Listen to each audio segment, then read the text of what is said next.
Committee for Wednesday, September 9th, 2020. We'll begin with general business. First item under general business, verification of the meeting posted. Stacy, has the meeting been properly posted this evening? Yes, it has. Thank you very much. Next, under general business, we have an opportunity for citizens to speak to the committee this evening, and we do have two speakers that would like to address the committee. Before they do so, let me just read the following. We are now in the section of our meeting where there is an opportunity for individuals to speak. As has been past practice, each individual will be limited to 3 minutes to speak in order for us to hear from our community and then get on to the agenda of our meeting. Mr. O'Brien will signal the speaker at the 2.5 minute mark in order to allow for wrap-up of your comments. We expect speakers to honor our time limit, refrain from using any inappropriate language in any manner, and be respectful in their comments to the board.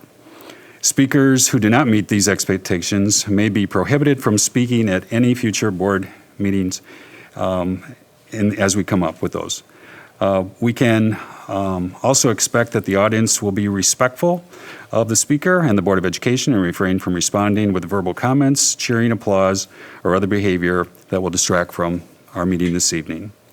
And we do have, like I said, two speakers this evening. The first one is Thomas Piacek. So Thomas, if you would please come forward.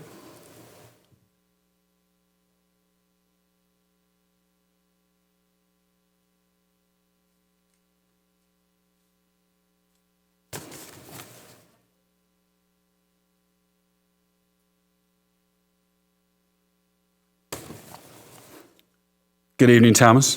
Good evening. Could you just start by stating your name and then your address? Thank you. Thomas Piacek.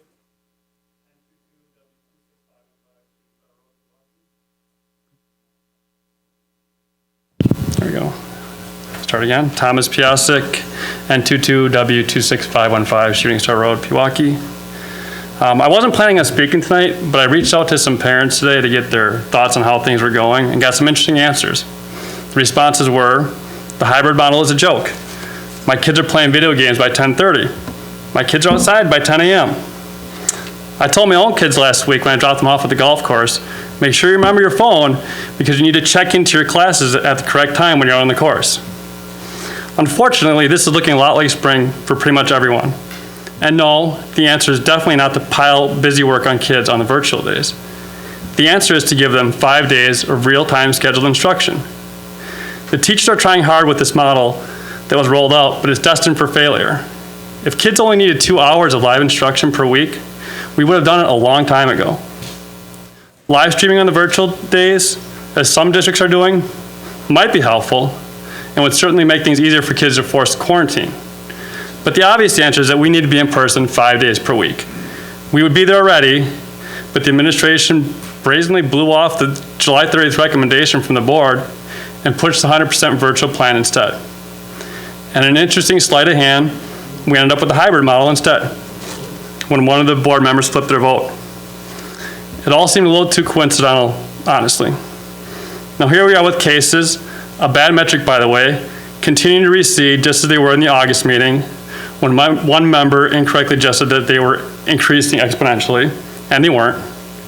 Hospitalizations, which is a relevant metric, are a non-issue in the county, as Executive Farrell stated on Thursday. Yet we have no metric to get us back to 5 days in person. The Wisconsin DHS recommendations for handling an outbreak are on the SDW website, but there's nothing about moving back to 5 days in person. And why we're using anything from DHS is beyond me. If it were up to them, all schools would be virtual and we would be locked in our basements. The superintendent said they meet with the county every Wednesday, but how low do the numbers need to go to move on? The administration can really do what they want until forced by the board to go to 5 days a week. Remember, the administration wanted us to be 100% virtual today. If the one person that flipped their vote on the 16th, one person that flipped their vote in August does not flip their vote on the 16th, then we're stuck with this mess until October and the next board meeting. This is unacceptable. We need to be 5 days in person yesterday. Thank you. Thomas? Next, this evening, we have Kelly Piacek. Good evening, Kelly. Hi there. You need my address? Yeah, just name and address, please. Kelly Piacek, N22W26515, Shooting Star Road, Pewaukee, Wisconsin. I'm a parent of 3 children in the district, and I'm here tonight because, first of all, I don't want to wait in line next week to address all of you, and I want to specifically talk to 4 of the 5 of you who I think have made decisions that are negatively affecting our children, and to implore you to stop this hybrid thing as soon as possible. I really saw nothing in tonight's agenda to address the problems with the hybrid model, and I've written to you all before, and most of you never reply. So I'm here to take my 3 minutes to tell you what I've written to you in hopes that you might hear me. I know how these meetings go. You're probably waiting for time to tick down on the stopwatch to move on to the next topic. When we're done, you'll probably talk about how much we all really want to get back to in-person learning, but we will meet consultants tonight who are helping invent the hybrid model with no end in sight. You'll talk about how great it's all going without listening to us parents and our concerns. You won't mandate that schools conduct fall map testing to gauge achievement because we don't really want to know how far behind the kids have fallen. You won't talk about how if we really wanted to get back to in-person school, we would have done it already, like all of our neighboring districts, Elmbrook and Kettle Moraine in particular in their 2nd week, and Catholic Memorial now in its 4th. Well, my child has had 3 in-person productive school days. You won't talk about the fact that elementary schools will make 6- and 7-year-olds wait outside in the rain and the snow through the end of November to get their temperatures checked in the morning. I've been told by some of you that I'm too negative, but these are my children and children that I love, who are guinea pigs in our experiment.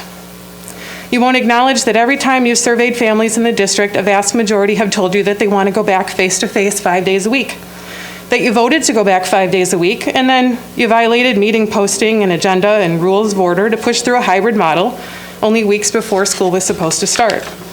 You definitely don't want to talk about the mental health consequences of social isolation, anxiety, or depression for our kids, or that high school deaths from suicide and substance abuse in the last 6 months outnumber COVID deaths by many orders of magnitude and continue to rise.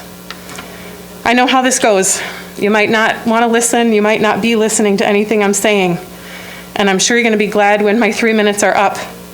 But if nothing else, I ask you to commit to solid metrics that will define when we get out from under this thing, because it's not working.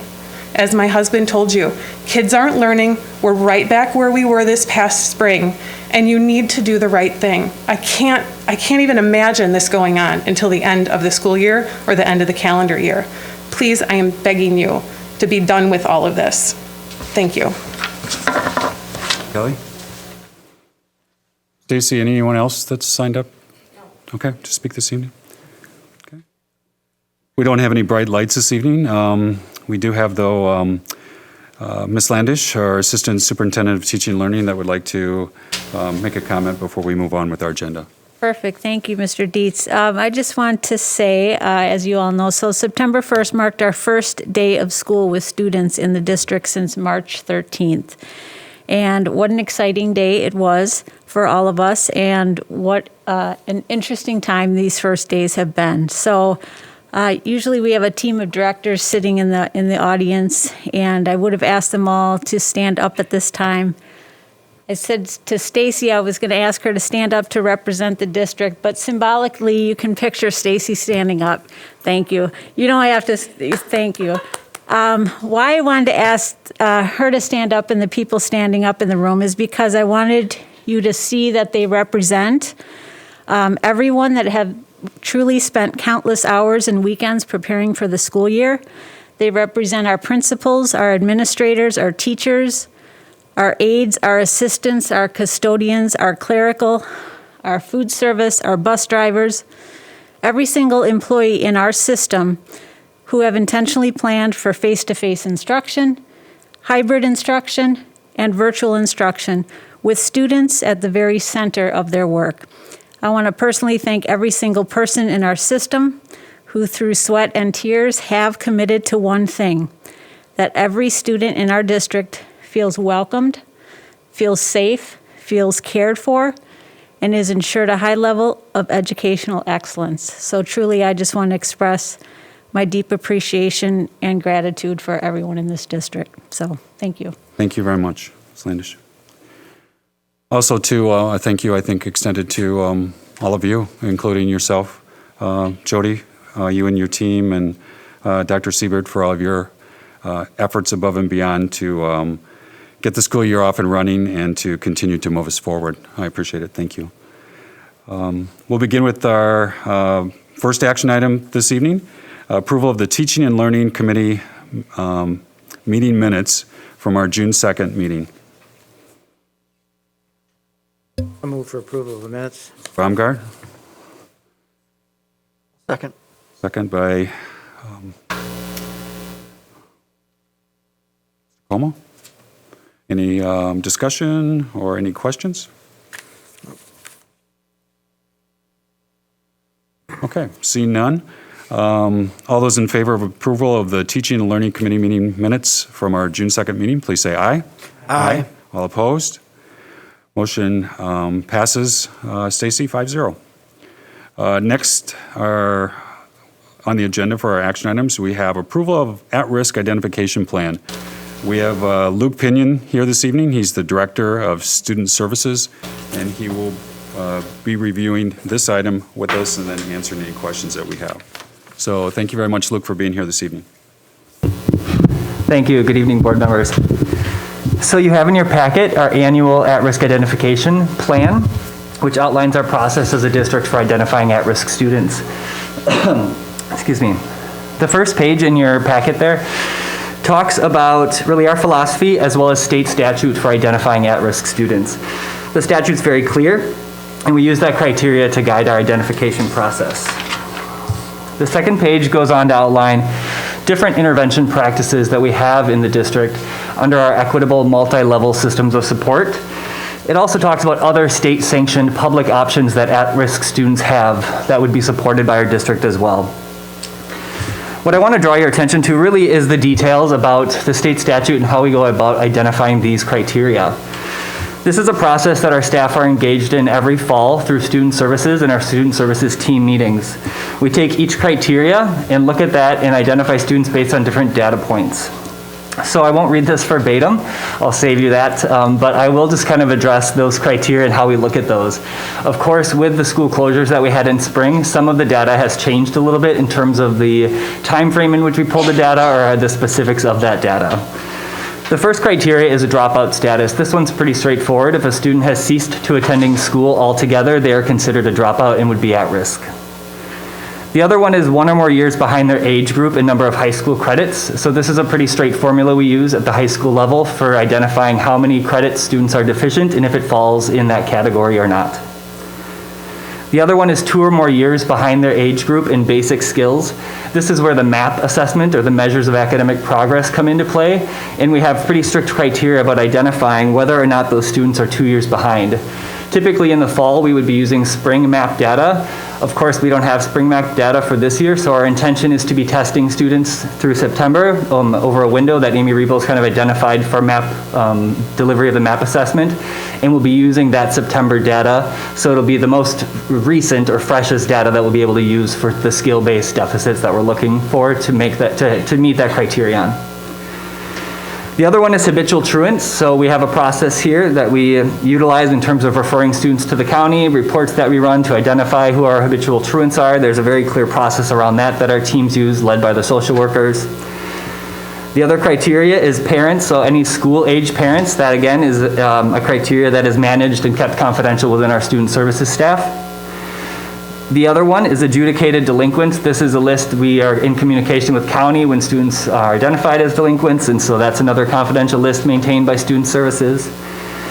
And the last one, another one that is kind of a moot point, would be our state examination, the forward exam. Of course, we were not able to deliver that this last year, so we don't have that recent data point to use as a criterion as well. So you have sort of the outline of these criteria and how we pull those. We give much more detail to our staff in terms of how they pull the data, where they pull that, how they can aggregate the data together to meet the different criteria points. So there's a lot more guidance that goes to the actual staff. But you really have the synthesized version of really the meat and bones of how we go about identifying and the criteria that the state has and how we really bring that to life in our school system. I can say, after working in a couple other districts, this is one area that I'm really proud of how we do this process so formally and so structured in this district. I haven't seen it done quite that way in the other systems that I've worked in. So I think we're really good about identifying these students. We do then write sort of a plan for students once they're identified. We inform parents. There's a structured letter that goes out to them, goes in the cumulative file. Once a student is identified as at risk, they're really considered at risk until that point of graduation, so they don't lose any types of services or supports that are put in place the following year, even if they're not meeting that criteria anymore. And then, of course, that process is lived through that student services team, or what we call the SST teams, who are monitoring those. And if students are pushed beyond the point of needing even more, they go more into that problem-solving team meeting where it's a deeper dive with any outside agencies, parents, community, things like that, that really wrap around the student to ensure we're not letting them slip through the cracks and we get them to that graduation line. Any student that might have a disability, 504 plan, or special education and IEP would also then, all of the planning would be routed through those avenues, whether they're IEP or 504 plan, in order to remediate and get them back on track for graduation. So those students, we kind of go through that pathway instead of the PST or SST process. What questions do you have? Again, this hasn't changed from years prior. We're required by state statute to bring this forward to the board once per year for you to approve the plan. The criteria hasn't changed. The only thing that has changed is some of the specifics, like I said, about how we're pulling the data or where we're pulling from, just given the school closures and the timeline of when we've gotten some of these data points.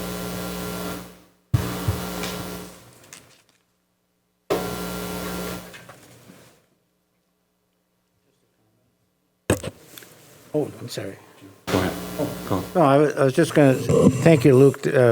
Quite simply, this is the same thing that's been before, except we can't collect the data the same way we have before. Correct. It'll just But look a you little haven't bit added- different. Oh, excuse me. You haven't added any other elements to the Correct. criteria. Nope, it's exactly the same. That I'm going to move for approval of at-risk identification plan as presented. Thank you, Mr. Baumgart. Do we have a second? Second. Thank you, Mr. O'Brien. Any further questions or discussion? Mr. Como? A quick question. Does the state come in and ever review, do an in-person audit?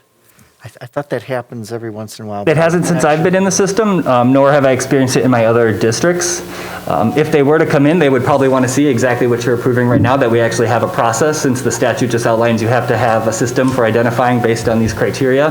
So I would imagine if and when they ever were to do that, I would pull out either this or the even more detailed version that our staff get to explain how we go about doing that. Mr. O'Brien? How do we measure success? Let's say if an at-risk student is identified at one grade level, whatever that grade level is. And are we tracking him and then kind of, let's say, seeing if he crosses the goal line before he leaves our system? Yeah, the ultimate measure of success, truly, since it's all about being at risk for graduation, would be really getting them to that graduation line and ensuring they cross that field. Now, when a student's plan gets developed, it's very specific. In the letter that goes to the parents, it's very specific to the criteria in which they met. So those are the pieces that are really developed in the plan on terms of, like, if they met around a low MAP score in reading, that would be one area that's really focused on in terms of monitoring the progress moving forward. So although the ultimate goal is that graduation line, we're really honing in on the pieces of where they met criteria, because students are going to meet it in different ways, and that's where we hone on to monitor the progress. Well, the reason I asked the question is because, there's the most important thing we want for all our children is to leave the system on a path towards being successful at their chosen endeavor. Absolutely. Doesn't mean that everyone goes through the normal course of events to reach that point. And I was just wondering, how do we track that, make sure of that? What's our success rate? What's our failure rate? I know we track it by graduation, but what about just by a desired outcome that's, let's say, a satisfaction point? Beyond the individual level, Mr. Brown, I don't believe there's a formal measure in terms of really tracking like percentage of success. The population in which we identify often is fairly transient in terms of a lot of students moving in and out of our system as well. So it might be a hard number to really get a good firm grasp on. It's mostly done at that individual level for each student. I guess I want to make sure that we have programs in place for those children that stay in our system, that works for them, because that's been something that we've done in the past. And I just want to make sure that we continue to have that available, because not every child is going to fit into that. Yeah, when it comes to programming, I think of like some of the supports we've put in place in our home high schools, like our credit recovery teachers we've placed in all of our home high schools. A lot of our at-risk students that fall into that category get routed through that program, if you will, not really a program, but that course trajectory to recoup those credits, as well as East Alternative. A lot of our at-risk students, of course, have to meet the criteria to be referred over there as well. So that's another really large, entity or program, if you will, to help sort of get these students back on track. But I'd certainly be open to exploring, if there are other ideas or ways to track the numbers and the data more formally, I would be open to that. Luke, under the intervention practices on the back page, it talks about the possibility of students applying for the Challenge Academy, National Guard educational program located at Fort McCoy. Yes. In Wisconsin here. Do we have any students that actually attend there? I've had one that I know of in my 3 years in the district in the past 3 years, and usually I would be informed of those. The reason that made its way in here, and that was before my time, is because that's one of the only state-sanctioned public schools for at-risk students that we would really, kind of work with hand in hand. Thank you. Any other questions or discussion? Okay. Seeing none, we're looking for approval of the at-risk identification plan as presented this evening. All in favor, please say aye. Aye. All opposed? Motion passes, Stacy, 5-0. Thank you. Moving on to our discussion information items this evening. The first one is secondary hybrid learning update for grades 6 through 12. I will turn it over to Jody Landish, our Assistant Superintendent of Teaching and Learning, and she will introduce our team of presenters this evening. Sure. So as they come in, I think I'm just going to read for the public the content that I presented in the executive summary. So as you probably know, the secondary hybrid learning model is a newer learning model for some teachers, students, and parents. Although the flipped lesson design has been around for several years, hybrid learning is more than just tossing half of your syllabus into a virtual classroom. Instead, it is a comprehensive approach to combining really the best parts of face-to-face and online learning to create the ideal learning experience for all students. Secondary teachers are expected to adhere to course standards as designed by priority learning outcomes for each of the classes that they teach. So tonight, we are fortunate to have Horning Middle School Principal Bob Blessington and their instructional coach, Dr. Nancy Ronke, who's at the table here, as well as South High School Principal Kevin Kitzlar and their instructional coach, Alyssa Barrett, to give you an overview of, number one, the support that has been provided to our staff thus far, and you have to remember we're in day 5 here, right? A few examples of what learning looks like from the teacher's perspective in their buildings, so they'll give you an overview of that, as well as the supports that are available to our secondary students so that our students can find success in this learning as well. So I truly appreciate them being here tonight and giving you this overview as we're 5 days in. So thank you. I don't have AirPlay right now on my computer. Oh, It was in the other room. Not popping up in here? No. You got it? I got it. I can show it for you. Thank you. Okay, gotcha. Your links are gonna okay, perfect. All right, hello, I'm Alyssa Barrett again. I'm the instructional coach at South High School. So I will kick off this presentation. Go ahead, Stacey.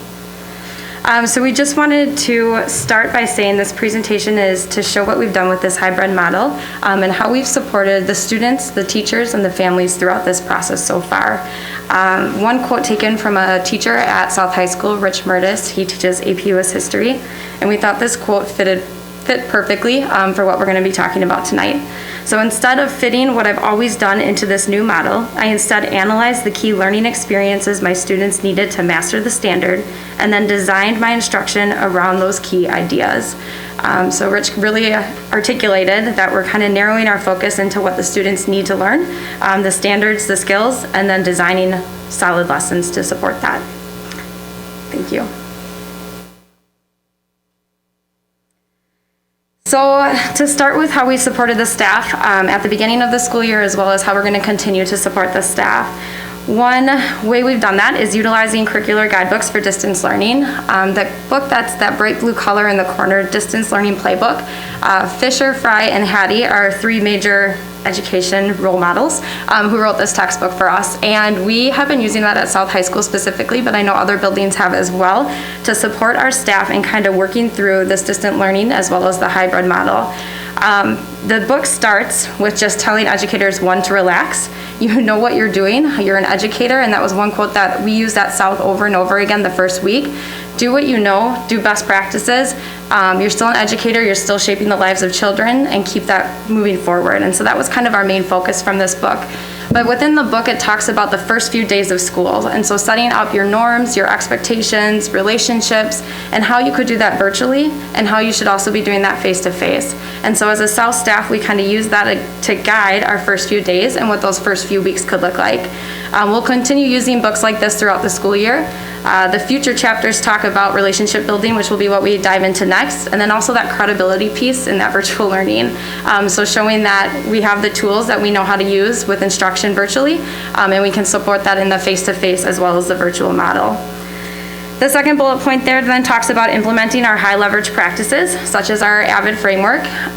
We have had AVID in South High School for a really long time and across the district as we continue to grow those practices. That's been a big push in our building.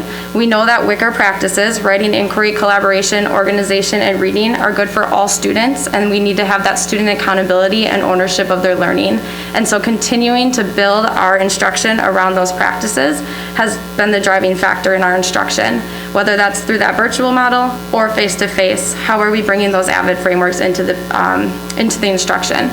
The other part that we talked about with the AVID framework is we called it our top 5 tech tips at South High School. And so what 5 technology components are you using to bring in that AVID model? We have Blackboard 9 as our learning management system, so that was one that everybody was using. Notability is another one that we talked about. WebEx Teams is what we worked on. And so during that week, we had PD that supported those practices to help teachers learn and be able to bring those into their classroom. The third bullet point there talks about our SAIL goals, and so that was a big conversation. Again, I'll speak mostly for South, but that was a big conversation about, are we ready to continue pushing through our SAIL goals in a crazy year that we're presented with? And it came down to that we determine our SAIL goals based on what our students need. And our students needed at South High School the practice of focused note-taking and developing focused note-taking skills. And so we decided, absolutely, this is a year that we for sure need to practice focused note-taking. So we are continuing with our SAIL goals, and we're using that to drive our instruction and to help students grow and to be college and career ready through that. So that's where we're supporting teachers around those SAIL goals as a whole building. And then lastly, this collaborative effort. I think now more than ever, we've seen teachers working together, and especially that first week of school, where they were really leaning on each other. And so again, I'll speak from South's PD model. We had lead teachers that demonstrated or shared what they were thinking about with this hybrid learning and what the structure could look like, the supports that they had into place.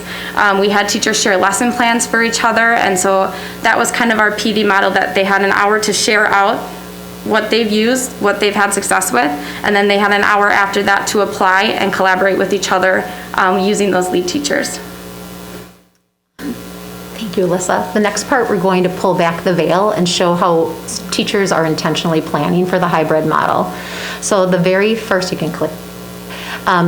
What we did is we had them read a little section from Distance Learning Playbook, and then they made connections to what they are already doing. That was in yellow. The green part was actually explaining where they have found success in aspects of a hybrid model, and then the blue was little areas that they might need some help with, where they felt like they might be underwater. Like Alyssa said before, the hybrid model draws on best practices. So there wasn't anything like hugely new in what teachers had to plan. The pacing of it might be just a little bit different.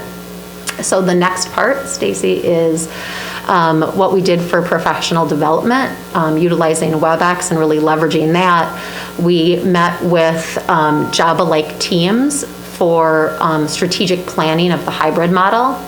And then there's another picture just from today where teachers shared their Blackboard and their week at a glance Google Docs that are embedded into Blackboard, and positively, peer challenged each other and also learned from each other. All right, thanks, Stacy.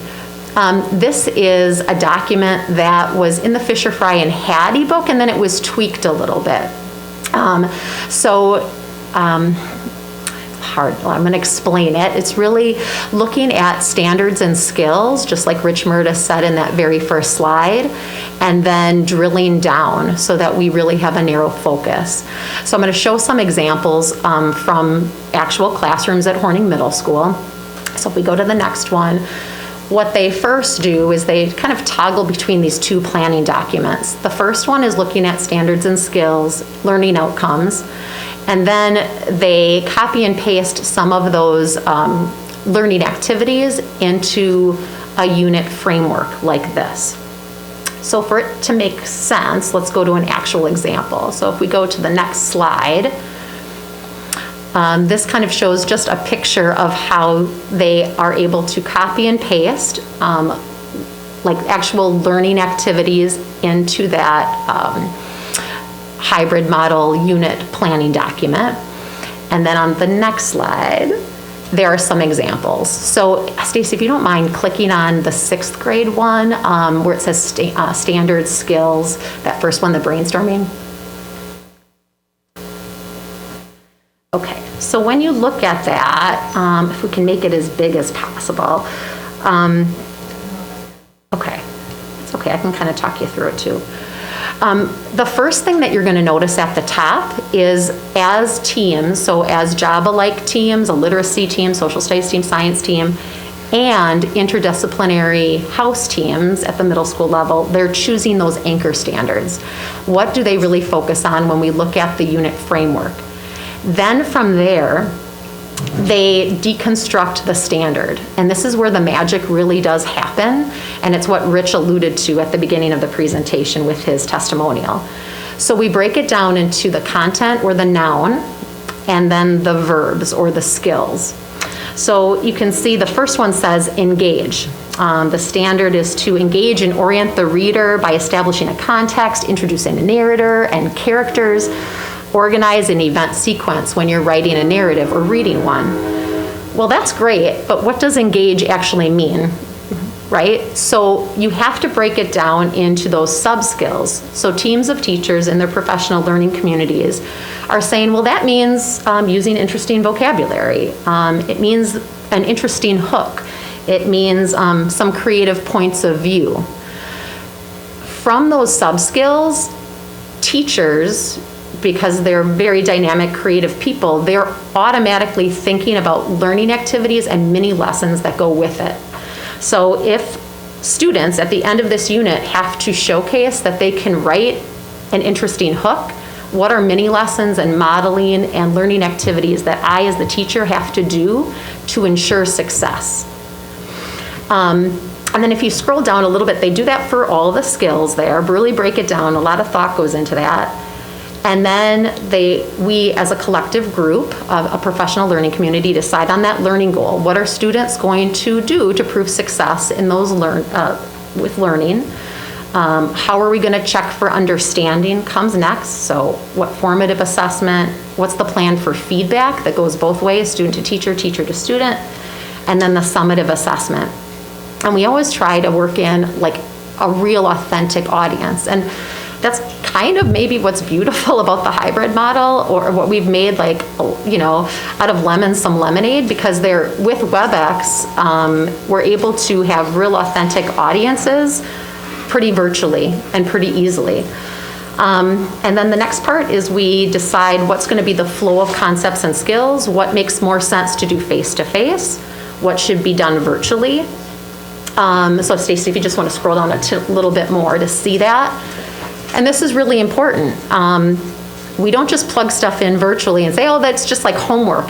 No, that's not what it is. Like, virtual really means what is front-loading something that they're going to do face-to-face, what's something that they can view or watch or experience or listen to, and then they write about it so that they're ready for face-to-face, and vice versa. You're going to experience maybe some rich discussion face-to-face, and then how are students going to become independent learners and move towards consultation, like real teaching other people in the virtual world. So it goes both ways.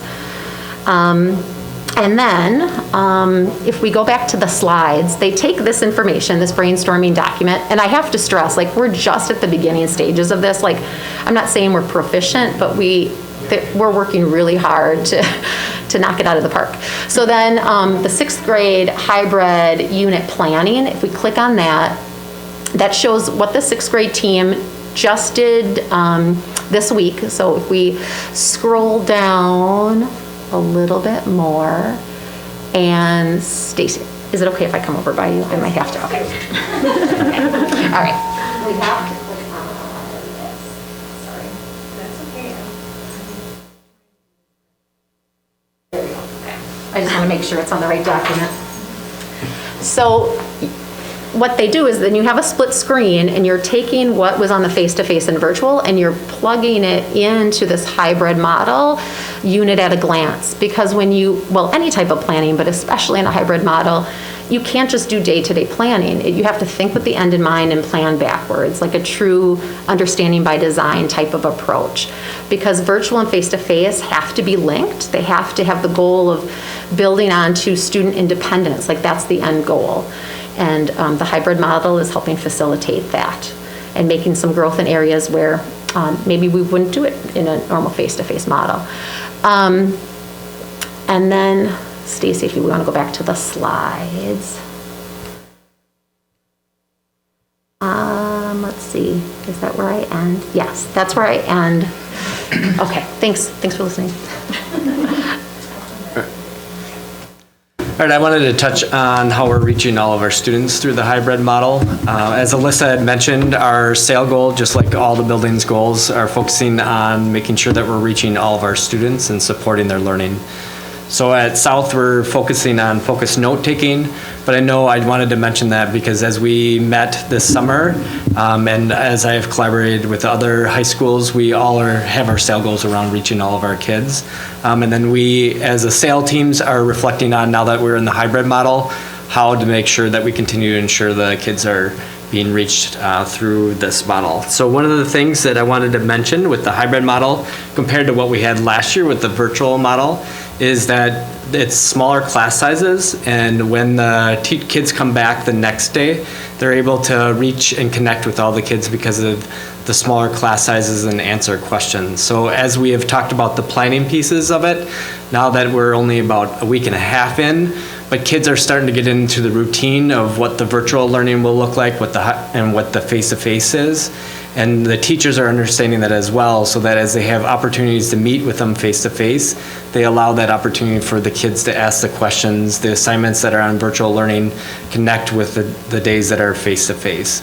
And then teachers are also trying to find ways for our kids that are in the virtual learning to be able to collaborate with the kids that are in face-to-face learning as well. So I wanted to mention that because, again, as we're connecting students, I was just in a classroom today, and that teacher was sharing what the kids were doing in the virtual learning, just again to show that it's a full 5 days of learning that the kids are receiving each week. And then I just wanted to mention is through our PD and the ongoing PD, our teachers are finding ways to give students immediate feedback. So there are different applications and different ways on Google so that as kids are taking the formative assessments or checking their understandings of what they're doing at home, they're getting that immediate feedback. And the nice thing with that is to connect on with the teachers are getting that feedback so then when they see that group the next day, they can see where the areas the kids are struggling and areas that the kids are doing well in. So not only does it benefit kids because they get that immediate feedback of what they need to go back and learn again, but it also provides teacher that feedback as they begin to instruct the next day around that end of it. At South, we also have organization as part of the Wicker strategies. All of our students, freshmen, are getting binders to begin that organization piece, and we also have agendas that all of our students have received. So with that, when we talk about organization, not only do students have the Blackboard management system that they can go to each day, but in their agendas, the teachers are previewing what they will be doing in their virtual learning and connecting the whole week's learning, so that as kids are filling out their agendas and understanding, as they begin their virtual learning the next day, they are allowed that opportunity to ask questions. So I wanted to share that because I think that's a benefit with this hybrid model than all virtual learning, is the fact that kids do have that opportunity and teachers have that opportunity to talk about what it's going to look like the next day, and kids get an opportunity to ask those questions. The other piece is when I'm in the classroom with the teachers are also asking feedback. So the teachers are listening to the student's voice. So when kids are struggling with the virtual learning or have questions around the virtual learning, the teachers are adapting. So the ways that we're reaching all of our kids is each day when they have face-to-face, the teachers are getting that immediate feedback of what can they improve, what questions do they have around it, so that that can continually improve for all of our kids and that we're reaching our kids each day.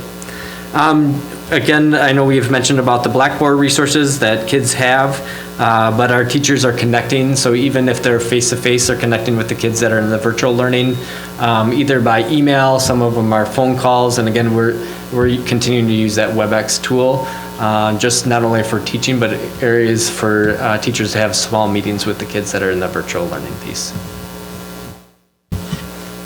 All right, thank you, Kevin. As we're wrapping up and closing here, I think we've all took some valuable lessons from our virtual learning that took place this spring, and whether we were face-to-face or hybrid or virtual, again, we learned some valuable lessons along the way that I believe we've applied to the start of this year and perhaps moving forward. And one being a commitment really district-wide, K-12 around Blackboard and a system-level decision in terms of having a common learning management system. We're all in on Blackboard, and really that was an important step for us to take as a system, as that continuity and that transparency. The pieces of feedback we really took to heart at Horning, and I know other schools did, it was the amount of things that were coming, whether it was Seesaw, Google Classroom, and people were being inundated, so we knew we had to revamp that. And again, that was a lesson we learned from virtual that can certainly benefit us when we get back to face-to-face, that hub of learning where students access content. Dr. Ronke alluded to some of the work we've done around really stepping up our game on Blackboard and keeping our end users in mind, which is our students and our families. So that commitment, by our teachers, at Horning, at South, across the system has been evident, and they really have dug into the importance of using this as our common platform, and just the ongoing commitment around professional learning communities, and Dr. Ronke and Alyssa did a great job of explaining this is high level work. So when you're seeing the templates and the planning, the beginning with the end in mind, this isn't you show up 5 minutes before class and deliver a lesson. This is high level work by some very competent professionals, and again, I think this momentum that we're talking about is a value add to whatever model we're in, and we're up to the task. So the building momentum and some of the lessons we learned from virtual around technology and leveraging it definitely increased the urgency. And I'm proud of this journey, and we've had some things along the way to reflect on, but I believe as a system, as a district, we're going to be positioned really well when we get back to our desire to being face-to-face, whenever that happens, or if we're virtual, whatever it may be.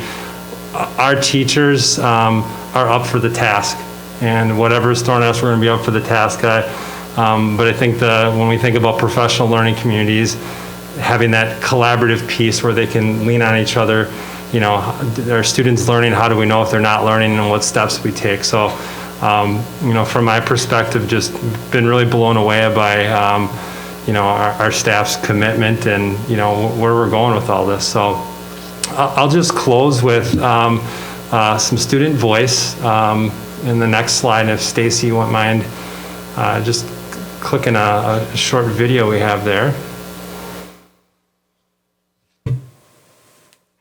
Started off by knowing each other and what was like our favorite food or like what were our favorite things. And it was pretty nice because the teachers are really open to us and they really explained like a bunch of stuff and they really like had the interest in us and like how we were keeping up with online school, and they're really good listeners to us, so that's a good thing. Yeah, I'd agree. You do have a group of teachers that are very good listeners. When you think back to how you felt last week, like how do you feel this week compared to last week? Well, it just feels really different. Like I have like a really good relationship with my teachers. Then last week it was kind of like I was not really sure like if I really was like ready to be an 8th grader, but now I do. I'm like really firm about it, and I feel like the teachers that I'm having today, they could help me in my future and like how I'm gonna be when I grow up. I like it better doing face-to-face. It's nicer, I get to talk to some friends. It's more like, I feel like more like active or like more entertained, like I focus more too. More interactive. Yeah. Okay. Can you talk a little bit about what virtual was like? Because you started out the beginning of your week, right? So the first day of school was really virtual for you. What was that like? And then what was the second day of virtual on Thursday like for you? Virtual, it's all right. It's a little strange, but I'll probably get used to it. But teachers are really helpful. They say like they can help you or like they assign stuff, so it's easy and talk to teachers. So.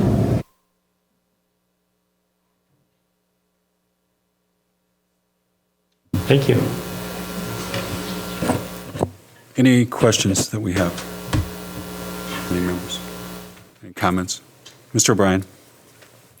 So, we get a lot of these. Let me just frame this first of all. I don't think anyone should expect the first 4 days of a 2 weeks notice plan, you're going to have it optimized in any way. I went and visited all the elementary schools, but I intentionally didn't go to the secondary schools because I know it's going to take them a couple weeks to get grounded in this new hybrid model.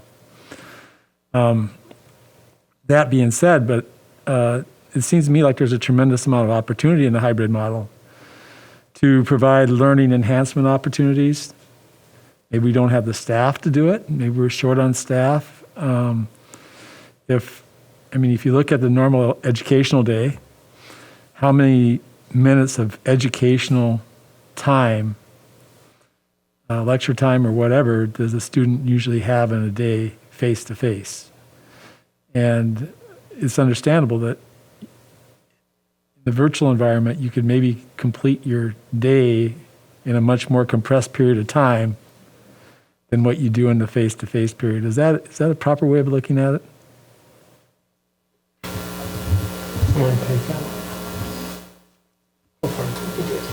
You go first. I'll follow.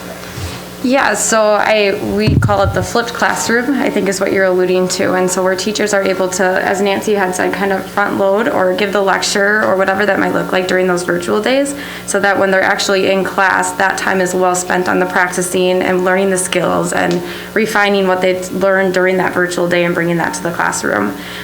It gives teachers more times to be, that student said it's so funny, like entertained, but like that engagement piece and really interacting with kids one-on-one and that small cohort that they have to get the conferring piece and really get the feedback that they need. Like we're experiencing a shift, right? Like learning, and what does it really look like? It's not the time in the seat. It's the learning process and how you're building from modeling something with a student to them practicing it and making mistakes and connecting it to other synapses in their brain to moving to consolidation and teaching somebody else and writing about it. Like it's 2020 has like made 2020 vision, like it's so crystal clear what to focus on, and you focus on that exact skill, and then how are you going to get students to become independent in that skill and show it? Like it's really a beautiful thing that we can build on, so that when we are face to face, we don't lose this, because it's a very beautiful thing that can happen. I don't know if that answers your question. It does in a way. I'd just like to comment, one of the parents that was concerned about going back face to face, that contacted me on the hybrid model, their first week of hybrid, said my child signed up for 5 AP courses, which he thought was a little bit much, but if you look at the opportunity virtually, maybe it wasn't certainly going to keep that child busier during the day by signing up for more AP courses. My concern, and I've heard it from staff, and I know how hard this is, and for staff, people, and I'm not trying to advocate for hybrid, I'm just trying to say, since we're in hybrid, we want to make the most of it, okay? We don't want it to be a negative for students, and yet I'm sure for some students it is, and for some families it is. Maybe for most. I'm not trying to quantify it. But I do know that for our staff, it's a tremendous challenge. And, but teaching is a challenge. I mean, nobody ever said teaching was easy, and if they have, they haven't taught, probably. So my perspective on the hybrid thing is, if we can come up with more enrichment opportunities that we can support through educational resources, and we've talked about the need to broaden an understanding of other cultures, allowing a broader, in-depth personal investigation into science and math and literature. If we can make that part of the hybrid model at the secondary level as we go through this. Now, that's not saying that hybrid model doesn't end tomorrow, but we should assume that it's going to be here, only because if we don't do that, we can't make the most of it. That would be my feedback on this regard. I personally love what you're saying. Like, something I'm thinking about is like to get a planning committee together of teachers and other people, and like some of those enrichment opportunities could be absolutely planned. Like I'm thinking about for middle school self-advocacy. Like what would a class on self-advocacy look like? How could that be tied to academic and career planning? Like we're just touching the tip of the iceberg when it comes to Zello and leveraging that. Job opportunity, like job shadowing that could happen all over Waukesha, Madison, Milwaukee through WebEx. Like we have the knowledge and the manpower, the woman power to do that. We just need to get people in the same room via WebEx or what to get that to happen. I love what you're saying. It's very possible to bring in authors from all over the country through WebEx, and it's free, and it's, we just need to put it on paper and get it to happen. I just feel the more enrichment opportunities we can provide, the better. I understand it's a staffing issue, but if parents and children want to, if we can provide the material so that parents and children benefit from a hybrid, rather it being seen as such a negative, I think that's a plus for everybody. Well, something to think about, like I don't know if it isn't even a staffing, because we have teacher development courses that are totally on Blackboard, self-paced. So if you create like a self-advocacy, I'm just using that as an example, you create a course, like that could be self-directed on Blackboard. So someone could check in, but it wouldn't have to be someone meeting with the students every single day, even virtually. It could be self-paced. So one of the things I would, like an example would be, we have the planetarium, and out of a fairly nice area. it'd be nice to plan a program around that, along with a day trip. I don't really call them field trips, but day trips for a group of virtual students to take that trip out there and expand their knowledge of the solar system and the universe, whatever you want to call it. But those types of programs that provides more enrichment in this condition that we're currently in, so that we maximize the learning opportunity, I guess. Mr. Baumgart. Yeah, thank you for that discussion, and a lot of good stuff brought up there. But my concern is a little bit different. That is, based on the emails we've been getting, there doesn't seem to be a criticism of the 2 days that they're face-to-face. The criticism is nothing to do on the other 3 days. And I know some of that might be because of the just getting started with this. And I guess my question or my challenge would be that in a couple of weeks or whenever it is, those days where they're sitting around playing with videos or whatever they're doing, instead of getting educated, that those days be used more productively by the kids. Now, I also understand that there are those kids that are very independently motivated to work on their education and those that aren't. But we have to, and that's where enrichment might come in, we have to figure out what it is to turn those kids on that day when they're sitting around claiming that the teachers aren't doing their job.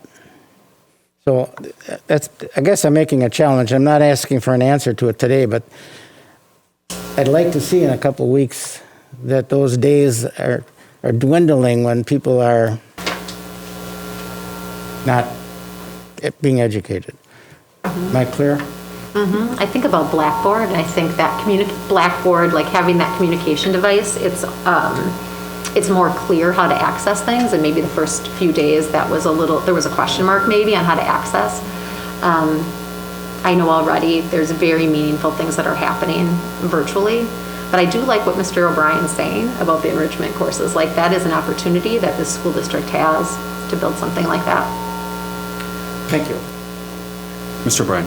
Yeah, I mean, look, this is a unique situation. We do have reserves. If it takes spending a little money to make this a more valuable educational experience, then we should be able to tap into those.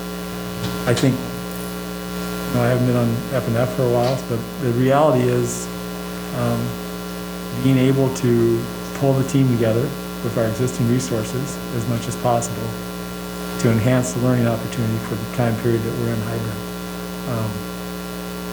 We've got numbers that are good on the virus, and there's numbers that aren't so good on the virus. It could cut both ways. We keep hoping for the best so we can get back to full face-to-face. But we still have a lot to learn in that area, as well as we need to make the hybrid, the virtual side of our equation, as strong as possible. And I know this is about secondary, but I want to also mention the elementary virtual during this discussion, because I did tour the elementary schools, and they do have dedicated elementary teachers for the virtual program. And you talk about a very focused, intense educator in her Zoom classroom. I mean, she's just, you can't distract her. I tried. So it really shows that as a district, our staff is trying to step up. I mean, and we're asking an awful lot of them. So it bothers me a little bit, a lot, when people talk about our staff not working because of the so-called hybrid being half the load. It's not half the load, it's probably 1.5 times to 2 times the load. And look, I think if we had our druthers across the board, we'd all rather do less work and be 100% face-to-face. But, we're just not in the situation where we want to be quite yet, so.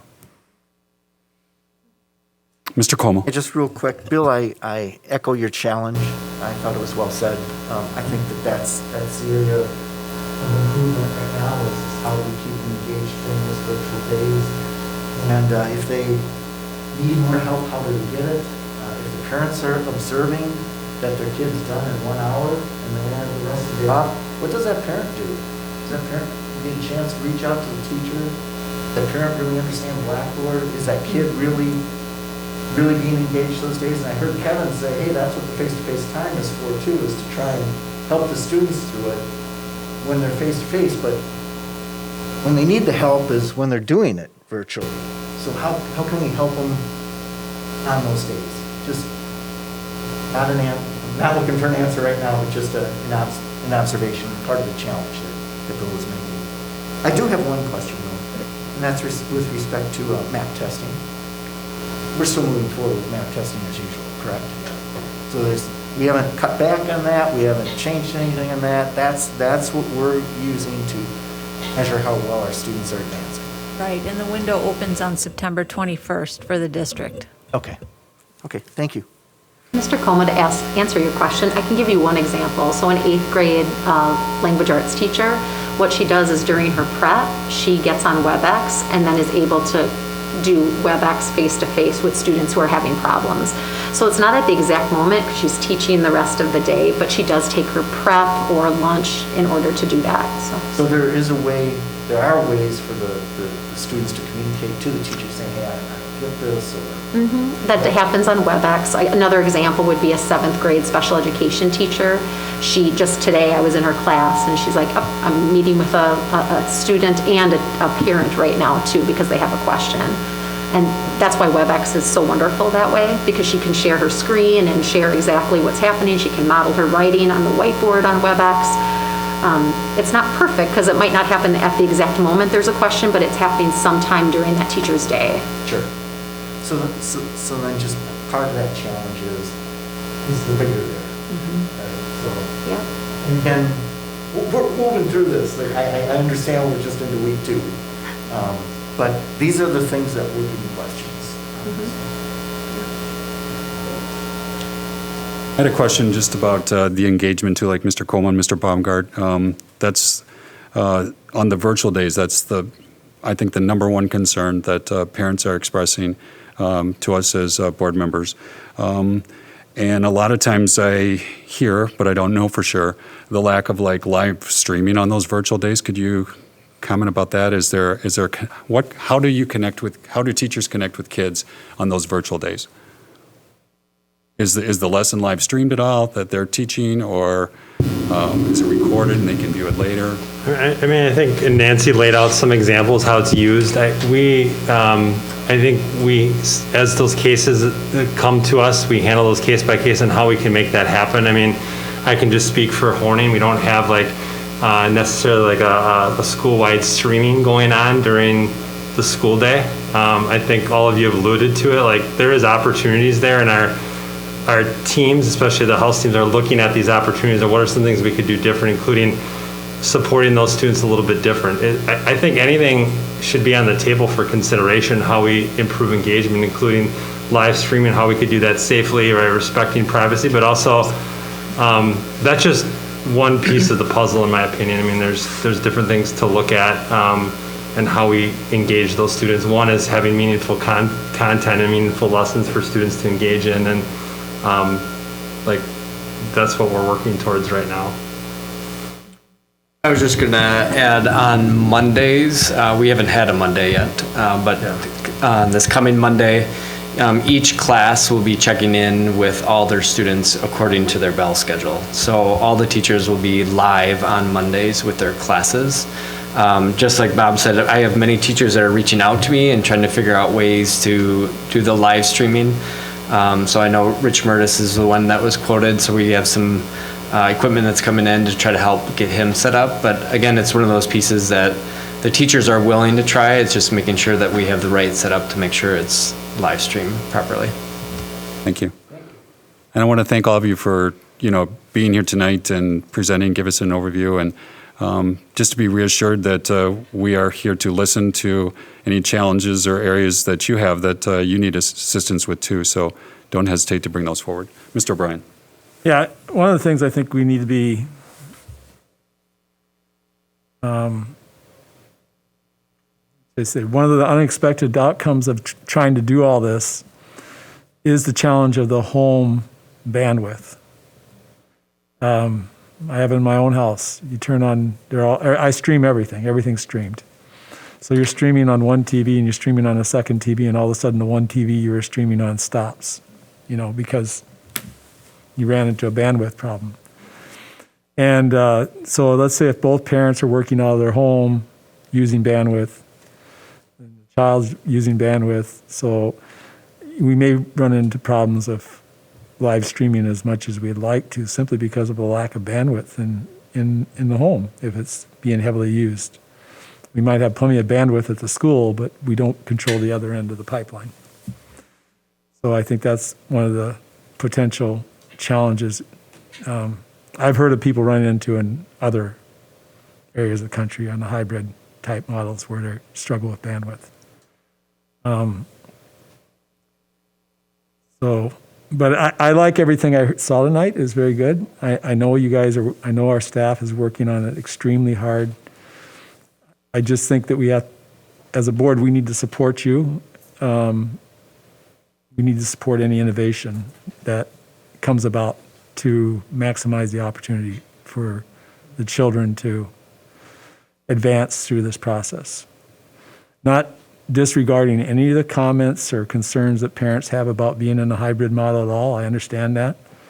It's just that when you have lemons, you make lemonade, if at all possible. And I think I'm very happy that we do have, as close as possible, much of our educational program running, especially curricular activities and stuff like that.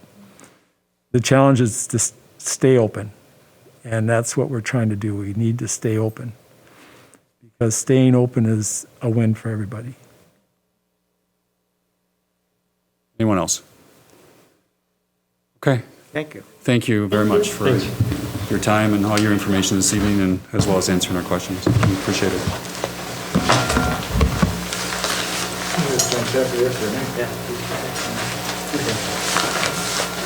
Just looking at our agenda, we do have a couple more discussion items. I know that I assume Melissa Yao is here this evening to present. Would it be okay if we, as a committee, would save the third item, the overnight field trip process, for our next meeting? Is there an urgent need to discuss that tonight? Okay, we have the background information that you provided in our packet. Correct. We could start thinking about that and how we would need to move forward with our recommendations to the policy committee, I would assume. Okay, sounds good. Policy. Yes. Good. Sounds good. Yeah. Okay, so next, this evening, we have our second discussion information item, the Reading State Statute, Educational Process Goals and Assessments, presented by Melissa Yao, our Director of Elementary Learning. So thank you for being here tonight, Melissa. Yes, thank you. So this is just an annual presentation. Doesn't take long, but wanted to let you know about district reading goals. We're very excited. Stacy, if you go to the next slide. Very excited this year that one of our district SAIL goals is that every building will have a literacy goal that is aligned to eSAIL, which is our framework for literacy in 4K through 8th grade. And eSAIL stands for the Environmental Scale of Assessing Implementation Levels. So it's looking at the literacy practices that are happening in our classrooms and gaining information to see where we're at to help guide our professional development, checking in on our resources to help support our students and teachers. And then the CCI is aligned to AVID, and that's the Coaching and Certification Instrument. So every school will have a literacy goal aligned to one of those two indicators to help measure where they are at. The next piece, every year we have to come and let you know what are our assessments for reading readiness. So at 4K through first grade and second grade in dual language, We are going to continue to use the PALS assessment, which is the Phonological Awareness Literacy Screener. So we've been using that in the district for over 5 years now, and we are going to continue to do that. It helps us get a really good gauge at where our youngest learners are at with different skills of literacy. And then in grades 2 through 8, we will use the MAP assessment. MAP stands for the Measure of Academic Progress, and so we will be using that assessment at the beginning of the year, middle of the year, and end of the year this year to help gauge where our students are at and help be one measure to make instructional decisions and see what additional supports at any level students might need. Questions?